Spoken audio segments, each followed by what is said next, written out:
5 houseplant hot takes, 1 houseplant podcast host, 1 journey through time and space, and an extremely limited sound effects budget.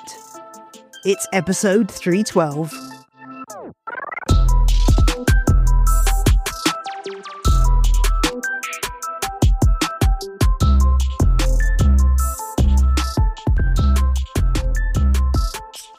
No pussyfooting around today. We are getting straight into the hot tea that I am pouring from my Brown Betty teapot for you all today. I'm bringing you 5 houseplant hot takes. And yes, possibly they do become slightly more unhinged as we go. But I'll let you be the judge of that. Are you ready? Let's go. Houseplant hot take number 1.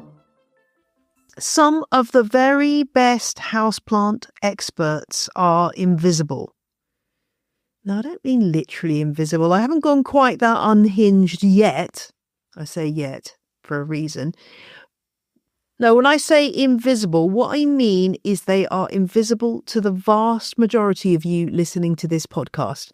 That's because they are not on social media. Well, if you're lucky, they'll be maybe on Facebook. They may have a website, but it's probably not going to be appearing at the top of your searches for a particular plant. You are really only going to come across them if you go to the local branch of your specialist plant societies or you hang out at specialist plant shows. Now, these people, they're not all boomers, but a lot of them are boomers.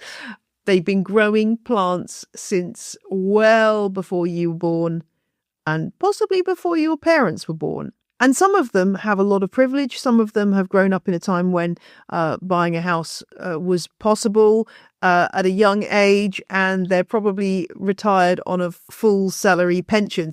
So they have a huge privilege of time and money that they can spend on their house plants. But they're also, in my experience, generally incredibly generous at sharing that knowledge, but they don't want to do it on social media. If you go up to them at a show or talk to them, most of them will be more than happy to share. They might be a bit surprised by how much you know. They may be growing plants in a completely different way to you, but they are definitely worth listening to. The wisdom of those people, the experience of those people, and the collections of those people need to be preserved and valued.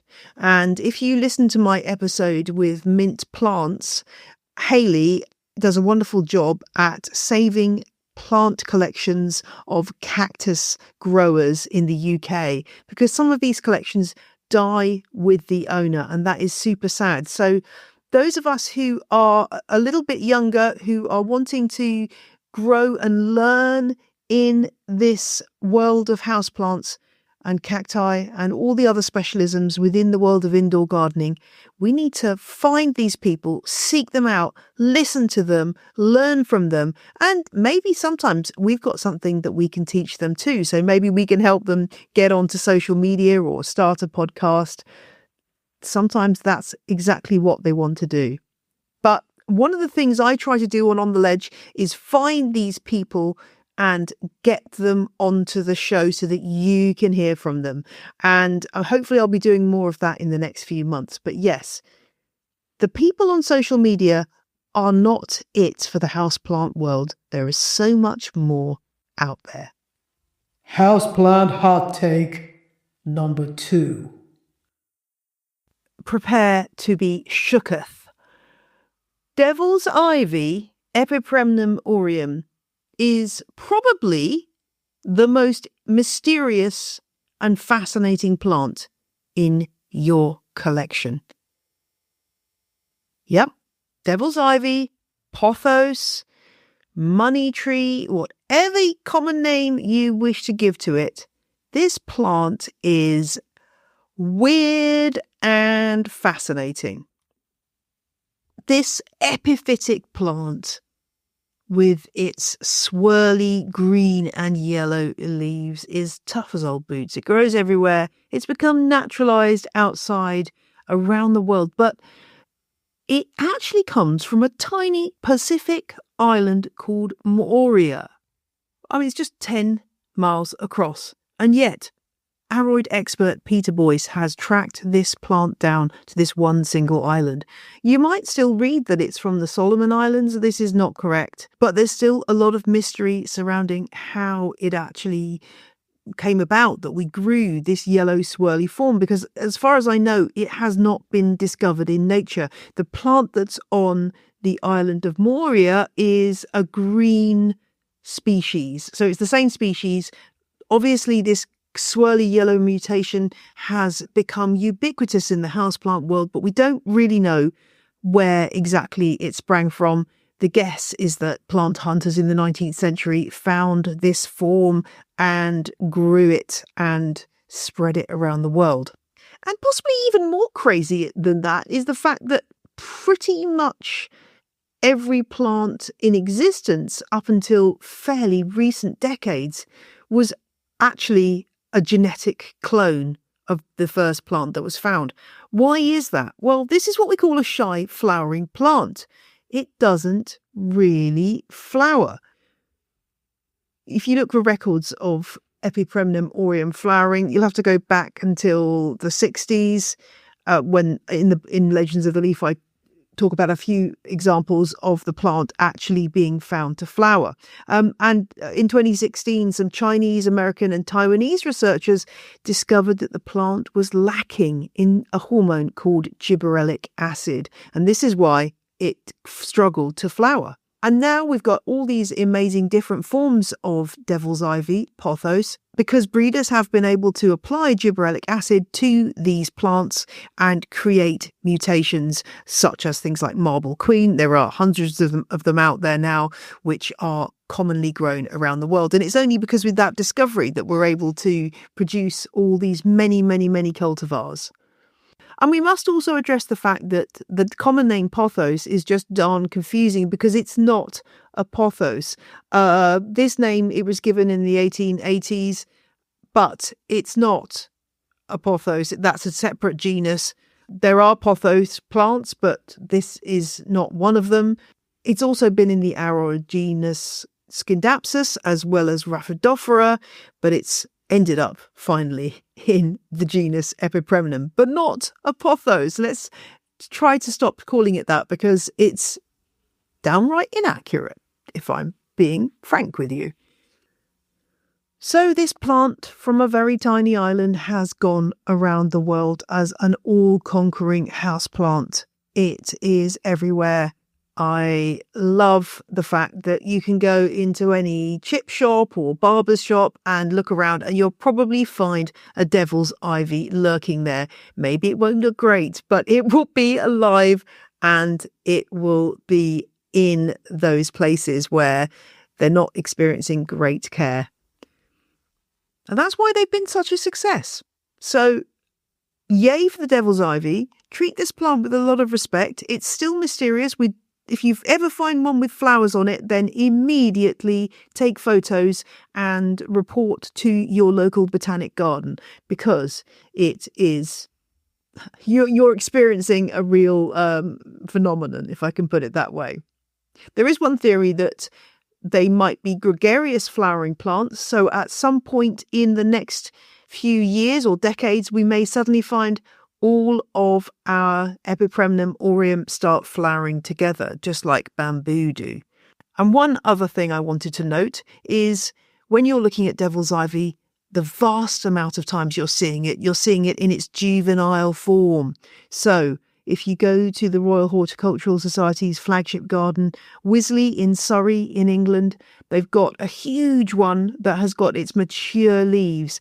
They're massive. They're probably, I don't know, some of them are a metre across with slashes and cuts and a yellow coloration. They are just awesome plants when they have reached their mature form. We call this heteroblasty, but unlike something like Monstera deliciosa, which will get towards its mature form indoors. If you want to grow this plant to its mature leaves indoors, you really need to give it a bloody good moss pole and lots of attention. People have done it and it looks great, but normally if it's grown in the normal ways we do, putting it against walls and growing it and trailing it down shelves, then it's the juvenile form that we're looking at. Yay for heteroblasty. How cool is that? But yeah, so have another look at your devil's ivy today, because it's a truly fascinating plant. Houseplant hot take number 3. There is no such thing as a houseplant. Now I know it's a very convenient term, and in fact I've used it many times in this podcast and thousands of times outside this podcast. But yeah, it's still not really a thing in botanical terms. If you ask a botanist to define a houseplant, they will not be able to do it in botanical terms. And this word really describes where plants grow as their shared characteristic rather than what they are. I mean, incidentally, there is no such thing as a tree botanically, as I understand it either. Well, at least no universally agreed definition, because does it have one trunk? Does it have several trunks? How tall is it? How small is it? The boundaries are very blurred, and so too with houseplants. Does the term houseplant help us at all, really, when we're talking about plants? Well, I guess it gives us some kind of parameters, because even though conditions can widely vary in homes across the world, they are generally a lot more standardized in the modern age than, say, different climates in the wild. So we know that most houses are going to be roughly in a window of, say, 15 degrees centigrade up to about 30 degrees centigrade, depending on the existence of air conditioning, heating, etc. And that there's going to be a containerized environment, and that the plants are going to be receiving significantly less light than they would be if they were outside, and they are going to be more sheltered. All of these things can, of course, be moderated by the use of technology like LED grow lights and so on. And indeed, anything potentially could be a houseplant. People are growing huge trees like the Wollemi pine, incidentally not a pine, Wollemia nobilis. This coniferous tree was discovered not that long ago. It's a living fossil, and people are growing it as houseplants, even though it can get enormously tall. 12 meters plus. So people grow all sorts of houseplants. People grow carnivorous plants, desert plants, forest plants, understory plants, epiphytic plants. The range is huge. So the challenge might also be, well, what can you not grow as a houseplant? And I do think the term houseplant sometimes does separate us indoor growers from outdoor growers in a way that's not necessarily helpful. Thinking of ourselves in our own little silo and not realizing that there's a wealth of knowledge that we can get from outdoor gardeners and vice versa that could help us all to grow our plants better. Let me just say, I'm absolutely cool with everybody continuing to use the word houseplant. I will continue to use it. To be fair, it's not a term that's been in existence forever. If you look back in the old gardening books and magazines and journals, often plants were called stove plants because they grew in heated glass houses, not in the home, which at the time was poisoned with air pollution from gas lighting and heating. Or they might be known as pot plants or ledge plants. There were all kinds of different names, but houseplants is a relatively new innovation. It works in the modern age, but maybe in the future we'll be calling houseplants something else.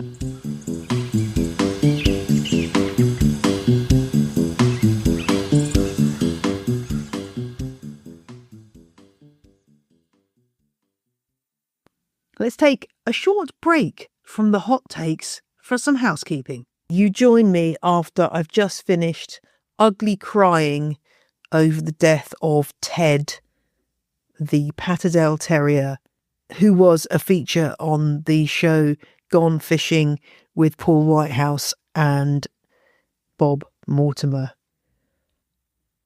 I'm just actually reading his second book. The dog's written 2 books. And I love this dog. And any dog dying is just so sad. And this is extra sad because he was such a personality.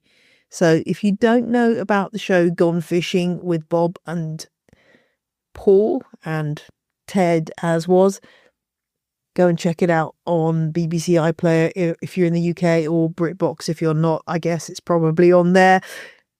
What a great show. If you're looking for a show that's as relaxing as On the Ledge, then even if you don't like fishing, and I really don't like fishing, that is a great show. And I've just got to pull myself together after crying over the death of Ted. He made it to the age of, I think he was 14, but it's just so sad. It's so sad. Right, okay. Pull yourself together, Perone. On with the show.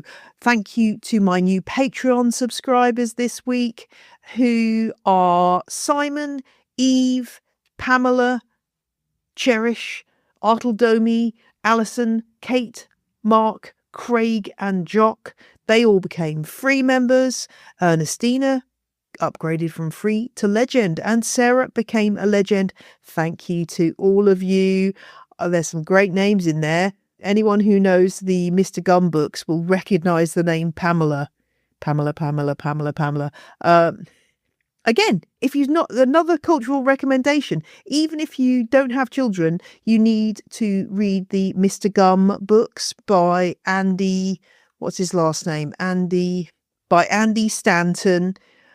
Such a good series of books. If you like kind of surreal comedy, it's making me want to reread the books. Anyway, there's about 9 characters called Pamela in one of the books, which is making me just enjoy hearing the name Pamela. But Pamela and all the other people who've joined me as a free member, thank you. And also to those new legends, thank you also. Great to have you on the Patreon. There's lots more coming on Patreon. I'm really trying to up my Patreon game. So go and have a look. Patreon.com/on the ledge. And I've had an email from Sally about last week's question about the northwest window and the table and the radiator. And Sally says, for the listener who sent in their question, I thought terrarium. Well, gosh, Sally, why in the heck didn't I think of that? I mean, the whole episode was about terrariums, and there I was not mentioning terrariums. But yes, that's actually a blooming good idea. Terrariums are insulated against changes in temperature, and they're also little humidity domes. So a terrarium might be a really good choice for our listener Annette to consider. And if you've got a question for me, please do drop me a line. I love to opine about houseplants, and I've pretty much gone through all the questions that have come in during my time off. So I'm looking for new blood, for new people to terrorise with my answers. If you've got a question that you'd like answered, please drop me a line on the ledgepodcast@gmail.com. And the more information you can provide, the better. Right, back to the houseplant hot takes.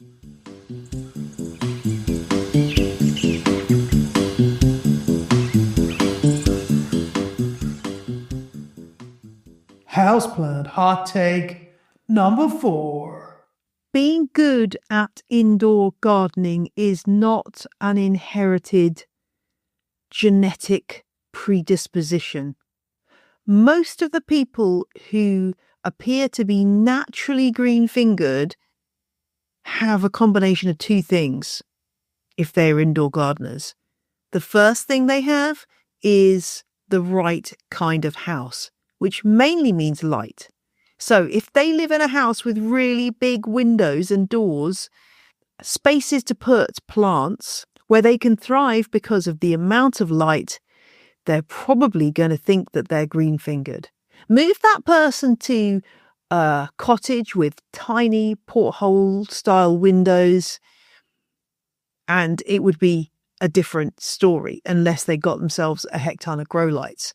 Likewise, there's a reason why people who are retired or don't have a lot of caring responsibilities for relatives, elderly people, children are good at plants. It's because they've got a lot of time on their hands.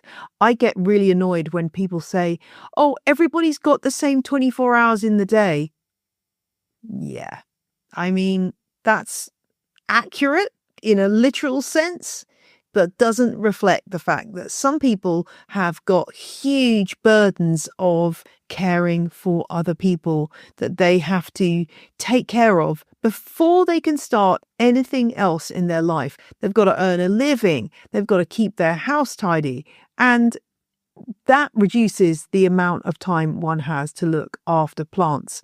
And yeah, if you've got a whole day that you can dedicate to looking after your plants every week, or you're an influencer full time and your job is making content and looking after your houseplants, of course, I'm expecting your houseplants to look really good. If you have to hustle and earn money elsewhere and look after children or elderly people or friends or relatives who need your attention, then you are squeezed for time, and your plants will reflect that if you have a lot of them. And that's just how it is. I would love to say that I have gardening in my blood. My granddad, John Admiral Byng, had 5 allotment plots and grew absolutely everything. So I'd love to claim that I've got this incredible genetic legacy from him, but I don't think that's true. I just think that I just happened to be captivated by plants at a young age and happened to have the privilege and resources to be able to buy them and to talk about them and to make them my career. How privileged am I? Very privileged, I should say. So yeah, I think that anybody, given the right amount of time, the right setting, and the right tools and education, can become brilliant with houseplants. There is no such thing as a green thumb or a black thumb. It just doesn't exist. You know, we are not all equal as gardeners, and that's okay, but we have to recognize that. And that's very useful to think about when you're looking at Instagram, social media more generally. And when you're looking at somebody who you're feeling envious of, just stop for a second and think why they might be able to do and grow things that you can't. It's not a level playing field out there, people. Houseplant hot take number 5. There is very little, and I mean very little, that's genuinely new about the world of indoor gardening. Now, let's get out of the way the 2 things that I think are new. Number 1, LED lighting. LED lighting has revolutionized indoor growing, I think, in many ways, bringing cheap, lightweight, easy to use lights within the reach of everybody. And I do think that's made a huge difference to the way that we garden indoors. And that, I'm going to put that right out there from the beginning. That is a big change. Number 2 would be tissue culture. Again, we've talked about this in other episodes. Yes, tissue culture has changed the way we garden and the accessibility of plants. Again, a topic for another interview. But really, other than those 2 things, I really don't think there's much that we can genuinely classify as new. The moss poles, the rare aroids, the obsession with big leaves. They feel so very 2020s. Or should I say 1820s. Do you want to come on a journey? A journey through time. I want you to step inside my time machine. Now, obviously, it's a terrarium. Come on, come in. There's enough room for all of you. Just step in carefully. There's a big fern in the corner. She does not like being squashed, so just take care.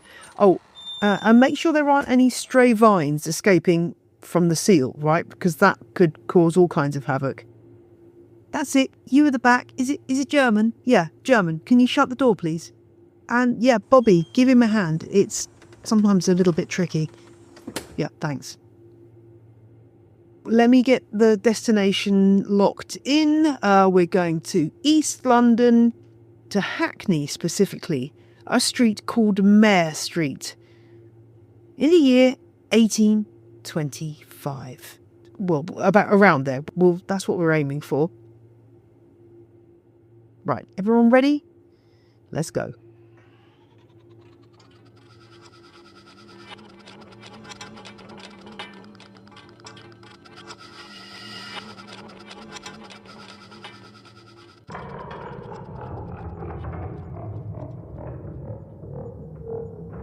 Right, we're here.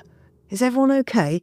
Great. Well, get that door open and let's go outside. I think we're lucky. I think we've landed just outside the grand palm house at Loddage's nursery. Come on, let's go and take a look. Now, don't worry too much about standing out. We've arrived on a Sunday, and that's when the local working classes were able to come and visit the nursery for free. So I'm sure you'll fit in absolutely fine. What's that? You've never heard of Loddage's? Right, well, let me tell you about Loddage's. This is the most famous nursery in Europe. Now, you may be thinking, wow, we're not in London, we're in the countryside. Well, of course, at this time, Hackney was the countryside because London hadn't expanded that much. And it's run by a chap called George Loddages. Oh, there he is over there. Look, see the guy who looks a little bit like Liam Gallagher? Yeah, that's him. Look, he's going into the palm house. Let's follow him in. So we're inside the palm house. As you can see, it's really tall. The ceiling above is about 40 feet away. It's 60 feet wide, 80 feet long. Yeah, I know some of you probably did notice another really long greenhouse. That's the camellia house. This is the palm house, which was the jewel in the crown. And as you can see, it's packed with tropical delights. So in here right now, we've got 25 species of orchids. If we went forward in our time machine, by 1839, we'd find there were 1,600 species. And by 1845, nearly 2,000 species of just orchids. Now, in about 4 years' time, they're going to value this collection and it's going to be valued at about £200,000 in the money of that time. And what's that in today's money?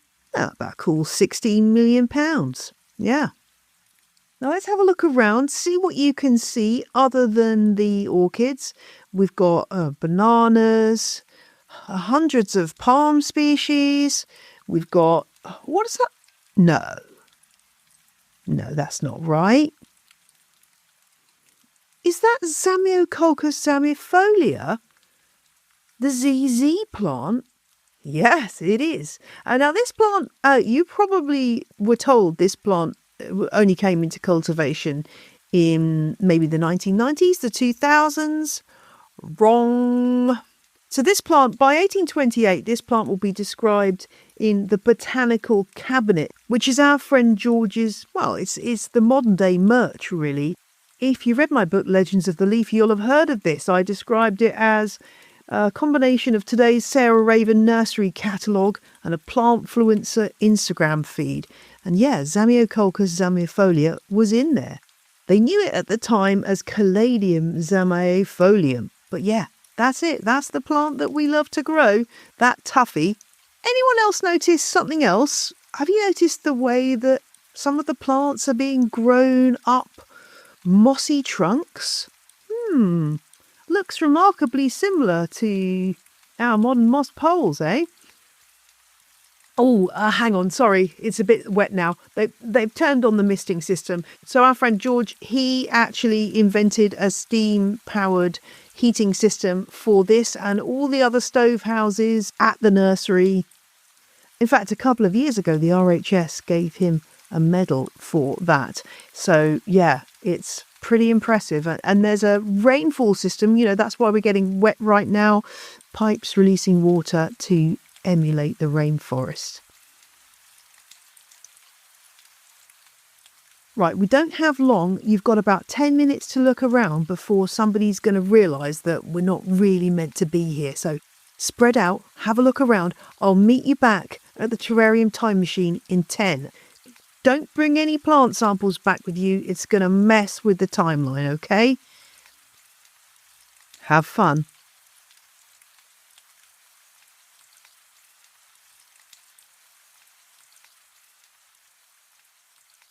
I do hope you enjoyed that little flight of fancy and that it hammered home the point that whenever we're talking about houseplant culture or the hype around rare plants, we have to remember that this is not new behaviour.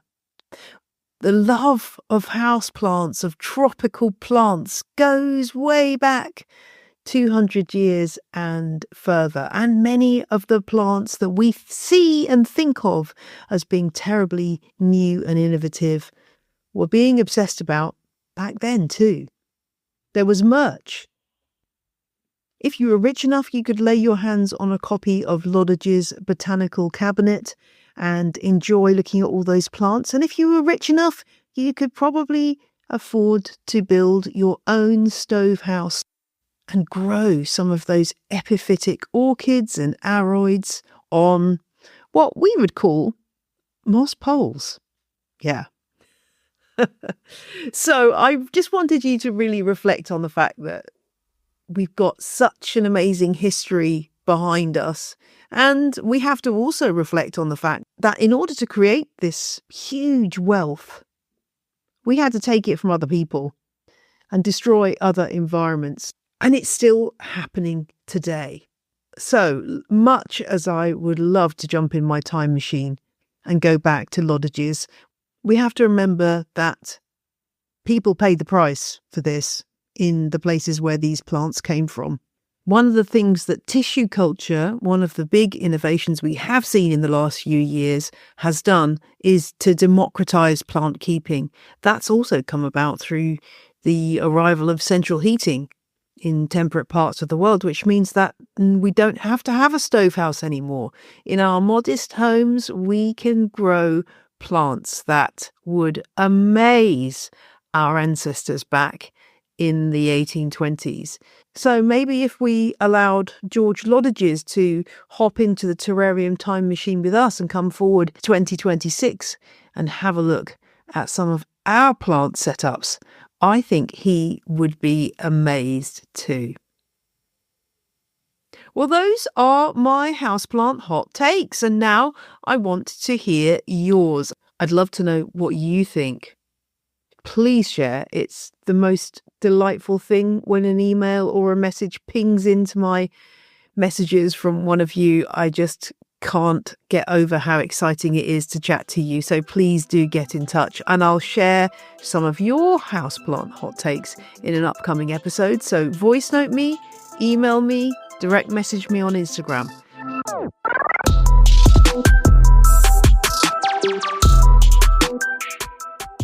Until next week then, my planty friends, I shall bid you farewell. I'm off to buff up the glass on my Terrarium Time Machine and figure out where I'll be heading next. Bye.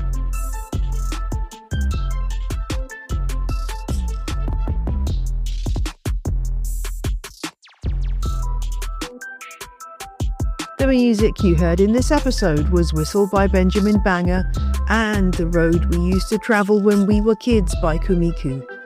Both tracks are licensed under Creative Commons. Visit the show notes for details.